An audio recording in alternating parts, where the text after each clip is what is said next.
میرے رسول کریم صلی اللہ تعالی علیہ وسلم نے ارشاد فرمایا کہ جو اللہ کے رستے میں شہید ہو گیا، یہ سنن نسائی میں موجود ہے، اسے عذاب قبر نہیں ہوگا، بلکہ ایک حدیث میں تو فرمایا حساب کتاب ہی نہیں ہوگا، اللہ بغیر سوال جواب کے جنت عطا فرما دے۔ کچھ لوگوں کو لوگوں کی بخشش پہ بھی مسئلہ ہی بنتا ہے کہ کوئی بخشا نہ جائے۔ اور ایک صاحب کہہ رہے تھے جی یہ کیا معاملہ ہے کہ جمعے کو بندہ مر گیا یا فلانا ہو گیا تو اس سے حساب کتاب نہیں ہوگا، اتنے بڑے جرم لوگوں نے اتنے پاپ، اور جمعے کو مر گیا تو بخشا جائے گا۔ تو میں نے کہا جرموں کا بھی اسے حساب اللہ لے لے گا، لیکن میاں حساب کتاب کی ڈیوٹی نہ اللہ کی ہے تو بہتر یہ ہے کہ اسی کے ہاتھ میں رہے، تو نہ اپنے ہاتھ میں لینے کی کوشش کر۔ ہمیں پتہ نہیں کیا مصیبت ہے، ہمیں پتہ نہیں کیا مسئلہ ہے۔ ایک جنازے سے میں نکلا، آپ یقین کریں کبھی کبھی کلیجہ پھٹ جاتا ہے۔ میں ایک جنازے سے نکلا تو میرے ساتھ ایک بندہ جنازہ پڑھ کے نکلا تو کہنے لگا جی پیر صاحب دیکھیں آج کتنی دنیا آئی ہے، حالانکہ یہ بندہ اس طرح کا تھا، اس طرح کا تھا، اس طرح کا تھا۔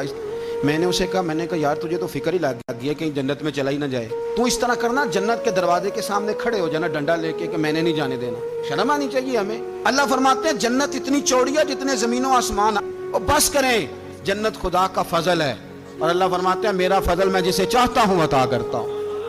نبی پاک علیہ السلام نے فرمایا جو مسلمان جمعے کے دن یا جمعے کی رات کو فوت ہو اس کو اللہ تعالیٰ قبر کی آزمائش سے محفوظ رکھتا ہے۔ جو جمعے کی رات فوت ہو جائے یا جمعے والے، یعنی جمعے رات اور جمعے کی درمیانی رات چلا جائے یا جمعے والے، تو اللہ اسے عذاب قبر سے، شہید ہو اس سے عذاب قبر نہیں ہوتا۔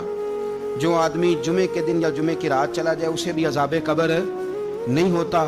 حضور صلی اللہ تعالیٰ علیہ وسلم نے فرمایا جو شخص بیماری سے فوت ہوا، قربان جاؤں میرے محبوب نے بیماری کا نام ہی نہیں لیا، فرمایا کوئی بھی بیماری ہو، فرمایا جو آدمی بیماری سے فوت ہوا اللہ اسے شہادت کی موت عطا فرمائے گا، اور وہ عذاب قبر سے اور قبر کے امتحان سے بھی محفوظ رہے گا۔ اور حضور فرماتے ہیں اس کو صبح اور شام جنت کے باغوں میں سے رزق دیا جائے گا۔ جو کسی بھی بیماری سے مرا، یہ لوگ بیماری سے مر رہے ہیں تو لوگوں نے اچھوت سمجھ رہے ہیں، اچھوت، یہ اچھوت نہیں ہے، اس لیے کہ لوارث نہیں، یہ خدا رسول کے ماننے والے ہیں۔ تم انہیں اچھوت کہہ رہے ہو اور مدینے والے رسول انہیں شہید فرما رہے ہیں۔ حضور نے فرمایا جو بیماری سے مرے شہید ہے، وہ قبر کے عذاب سے محفوظ رہے گا اور جنت کے باغوں میں سے اللہ رزق دے گا۔ لوگ کہتے ہیں دیکھو جی بڑا تنگ ہو کے دنیا سے گیا ہے، تو اس بندے کو بھی عذاب قبر نہیں ہوتا۔ اسی طرح جو بندہ سورہ ملک پڑھتا ہے، حضور صلی اللہ علیہ وسلم کے ایک صحابی نے ایک جگہ خیمہ لگایا تو وہاں سورہ ملک پڑھنے کی آواز آتی، کوئی بندہ پڑھنے والا نظر نہیں آتا تھا۔ جب حضور کی بارگاہ میں عرض کیا تو فرمایا وہاں قبر تھی اور قبر کے اندر بیٹھ کے میرا صحابی سورہ ملک کی تلاوت کر رہا۔ اگر ہمیں خسرہ نمبر یاد ہو جاتا ہے نا اپنی جگہ کا، اور ہمیں پتہ ہوتا ہے کہ میرے والا حصہ کتنے کروڑ کا ہے، اگر ساری کہانیاں ہمیں یاد ہوتی ہیں تو سورہ ملک بھی ہمیں یاد ہو سکتی ہے۔